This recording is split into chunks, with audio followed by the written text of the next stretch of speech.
Le journal de ce mercredi 24 septembre vous est présenté par Florent Clavel et au sommaire, Garzinski et Cegelec vont fusionner. Les salariés sont inquiets.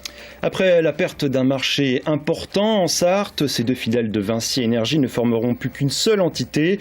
Une centaine d'emplois seraient menacés.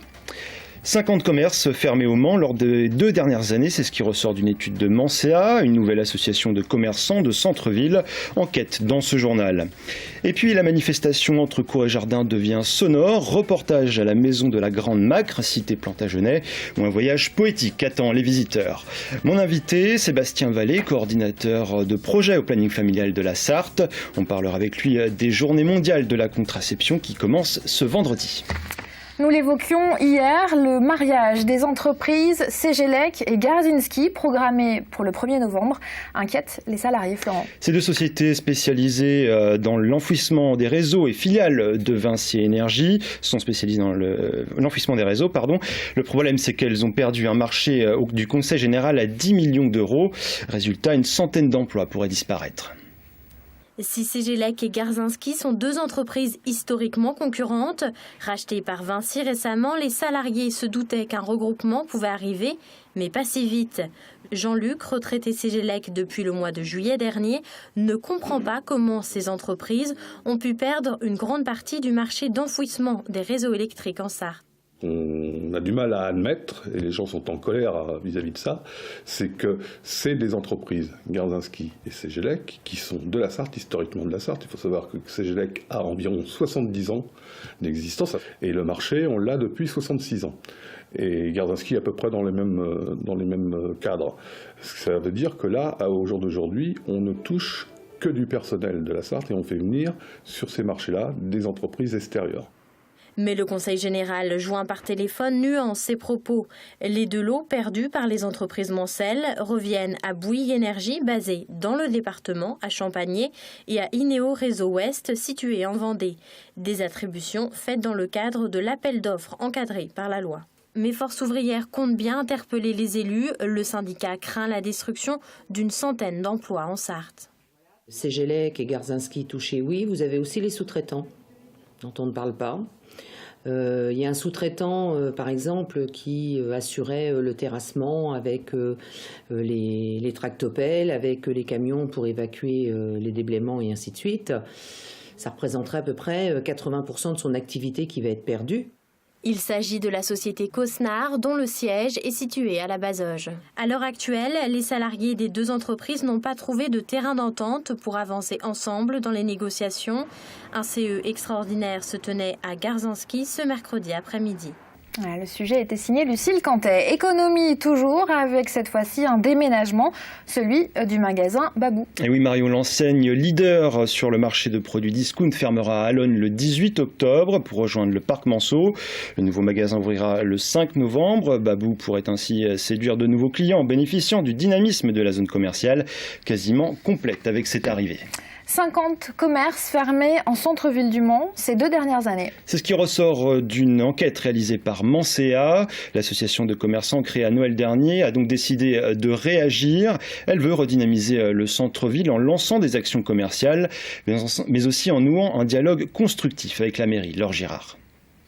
Crise économique, travaux du tram, difficulté d'accès au centre-ville, les commerçants manceaux vivent une année 2014 difficile. Plus les années passent et plus c'est dur, plus c'est difficile, moins de passages dans la rue nationale. Au centre-ville, ce qui manque, la fréquentation, tout simplement. Problème de stationnement, on tourne toujours autour de la même chose, donc on essaie de dynamiser à notre façon. Un dynamisme qui pourrait bien passer par ces petits fanions, signe de l'appartenance à l'association Mancea. En 6 mois seulement, près d'un tiers des commerces du centre y adhèrent. Son credo, privilégier le dialogue avec les élus locaux. D'un côté, nous sommes ravis de voir un tram qui est en fonction et qui apporte mine de rien du monde.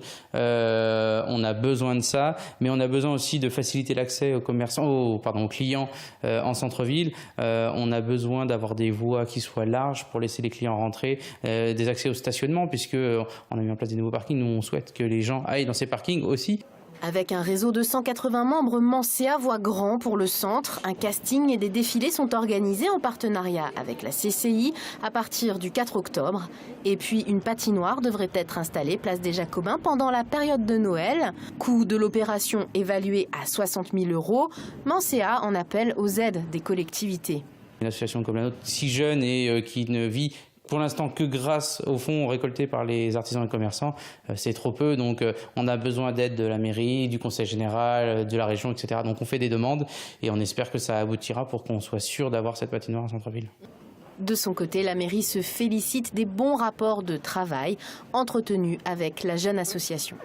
En bref, ce fait divers peu banal, 17 moutons tués à Mansigné suite à une attaque de chiens. Le propriétaire a fait la macabre découverte ce mardi matin. L'attaque a été menée dans la nuit de lundi à mardi par 2 chiens, un berger allemand et un chien loup. Blessés, ils ont été euthanasiés par un vétérinaire. L'agriculteur a porté plainte. Et puis au Mans, cette fois, 18 voitures ont été dégradées dans la nuit de lundi à mardi. Les faits se sont déroulés rue Gay-Lussac. Plusieurs vols ont été commis. La police a ouvert une enquête. 11 000, c'est le nombre d'étudiants inscrits à l'Université du Maine. Soit une augmentation de 10% des effectifs pour l'année 2014-2015. Un chiffre qui devrait être dépassé alors que tous les étudiants ne sont pas encore inscrits. Les raisons, hausse naturelle de la population sartoise et nouveaux parcours de formation qui rendent l'université plus attractive. C'est l'unité de formation et de recherche des sciences qui connaît la plus forte hausse avec 19% d'inscrits supplémentaires. On parle à présent des journées mondiales de la contraception et de l'IVG qui commencent ce vendredi, et ce avec notre invité. Bonsoir Sébastien Vallée, vous êtes coordinateur de projet au planning familial de la Sarthe. Alors pour ces journées mondiales, vous commencez par un débat qui retrace l'IVG, l'histoire de l'IVG et de la contraception de 1974 à nos jours. Il y a eu une révolution en 40 ans. Une révolution, oui, la date de 1974 a été une vraie révolution pour les femmes. Après, pourquoi on en parle encore et on met ça encore en discussion, c'est vraiment que les lois sont faites aussi et changent. Donc on l'a bien vu avec la loi espagnole qui a failli retirer la loi sur l'IVG pour les Espagnols. Donc pour la France, c'est pareil, il faut toujours en parler pour que cette loi puisse continuer et perdurer dans le temps. Et puis c'est aussi se rendre compte qu'il y a eu une vraie modification de l'accès à la contraception depuis quelques années, et surtout depuis 2013, où on a assisté avec le déferlement médiatique autour des pilules de 3 et 4e génération. Voilà, alors c'est ça justement, il y a eu des changements dans la contraception. Oui, en fait, cet effet médiatique de dire que la pilule est dangereuse a entraîné que l'État a déremboursé les pilules de 3 et 4e génération. Ce qui fait que pour certaines femmes, la pilule est devenue comme un moyen contraceptif dangereux et coûteux.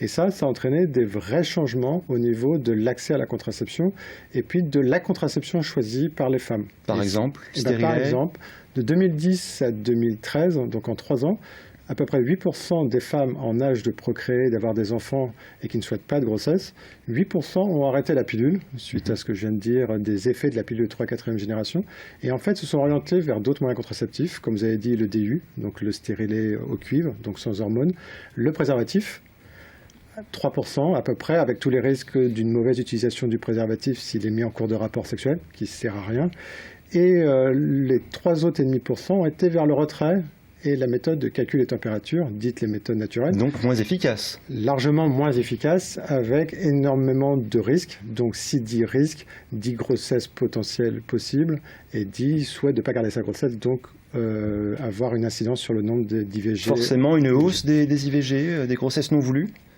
Alors oui, effectivement, ça a entraîné quand même au niveau des chiffres nationaux une augmentation du nombre des IVG sur 2013. Après, il y a la problématique de la pilule des 3-4e génération. Il y a aussi une vraie envolée de la contraception écolo. Donc, c'est-à-dire pour certaines femmes, beaucoup de femmes, c'est le non-hormone, aucune hormone. Donc en fait, quand on ne prend pas d'hormones, il ne reste plus que le préservatif masculin ou les méthodes naturelles, et comme on a dit tout à l'heure, des méthodes qui sont plus à risque. Autre problématique, l'accès aussi à la contraception. C'est vrai qu'on peut constater que l'avoir un rendez-vous chez un gynécologue pour une femme devient de plus en plus difficile, de plus en plus long. Et pour certaines femmes, ça entraîne un arrêt de la contraception. Donc, dit arrêt de contraception ne dit pas arrêt des rapports sexuels. donc 10 potentiels risques. Donc vous allez vous adresser plus particulièrement aux lycéens, c'est ça cette année, hein? Alors cette année, en fait, le collectif Contraception IVG que je représente, donc il y a les services de la ville, service jeunesse, service santé environnement, la mission locale, l'association aide, couple et famille, et puis nous le planning. En fait, notre souhait, c'était d'axer sur trois publics, c'est-à-dire le tout public et les professionnels. Donc demain soir, on met en place donc un colloque autour des 40 ans de la loi Veil, donc de novembre 1974 à aujourd'hui. On va également mettre pendant un mois 6 forums dans 6 lycées du Mans pour sensibiliser et informer les jeunes sur la contraception. Merci. Merci Sébastien Vallée. Je rappelle que vous êtes coordinateur au planning familial en Sarthe. Vous trouvez place de l'Éperon au Mans et on peut vous joindre au 0800 834 321. On évoque à présent une manifestation phare de la ville du Mans entre cours et jardin. La 7e édition, ce sera ce week-end. Comme chaque année, les propriétaires de coins de verdure exceptionnels ouvriront leurs portes au public avec une nouveauté cette année, des sons, des murmures diffusés dans 8 jardins. Reportage à la maison de la Grande Macre, cité Plantagenet. Cet homme que vous apercevez là en bas à droite, il n'est pas jardinier. Botaniste, encore moins. Son boulot ce matin, enfouir des fils électriques et des haut-parleurs dans l'un des plus beaux jardins de la cité Plantagenet, au milieu des astères et des ignats. Et ils sont 4 comme ça pour le compte de la société Sound to Sight. Un travail ingrat mais nécessaire. Si on voit tout, il n'y a plus de magie, la magie n'opère pas. Du coup il faut dissimuler ça, faire des petites tranchées comme on va faire là en fait, parce qu'on est obligé de passer au centre du jardin. Du coup en plus avec des fils rouges et noirs, ça marche pas du tout.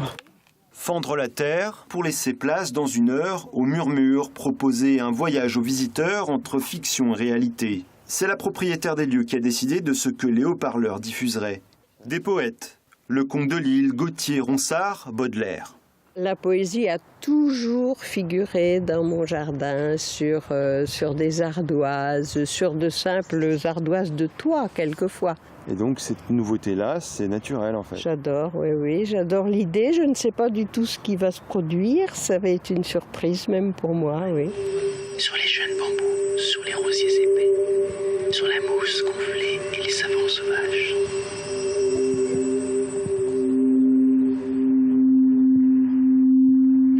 Un arôme léger d'herbe et de fleurs montées. Un murmure infini dans l'air, subtil flottait. Non, c'est bien, c'est très très bien. Oui. Les mots que vous avez avec les poésies que j'aime, oui. Sur la mousse gonflée et les savants sauvages. Alors les voix, c'est nous tout simplement, c'est Florestan, mon collaborateur et moi. On a enregistré ça dans nos ateliers, dans nos studios à Créapolis. Et on a fait ensuite un travail sur les voix, travail de destruction du son, d'inversion du temps. On a fait tout un travail ensuite sur les voix. Donc on ne reconnaît pas forcément, mais voilà, c'est nous. 200 heures de travail, 8 créations. Entre cours et jardin version sonore, c'est ce week-end au Mans. Plus d'informations sur le site internet de l'association. Sur la mousse gonflée et les savants sauvages. Et puis j'interviewais à l'instant Sébastien Vallée du planning familial de la Sarthe. Je vous donne un autre numéro pour joindre le planning familial. C'est le 02 43 24 91 84. Et puis on termine sur ces images du skipper sartois François Engoulevent qui se trouve actuellement à Caen pour la mise à l'eau de son bateau. Un bateau développé à l'ISMANS, l'école d'ingénieurs du Mans. Le chercheur et navigateur prendra le départ de sa 3e route du Rhum le 2 novembre prochain. Il devra relier Saint-Malo à la Guadeloupe. Reportage à suivre cette semaine dans le journal. Merci Florent, c'est la fin de ce journal, mais restez avec nous après une page de publicité et la météo. Vous retrouverez l'actu vue par les médias.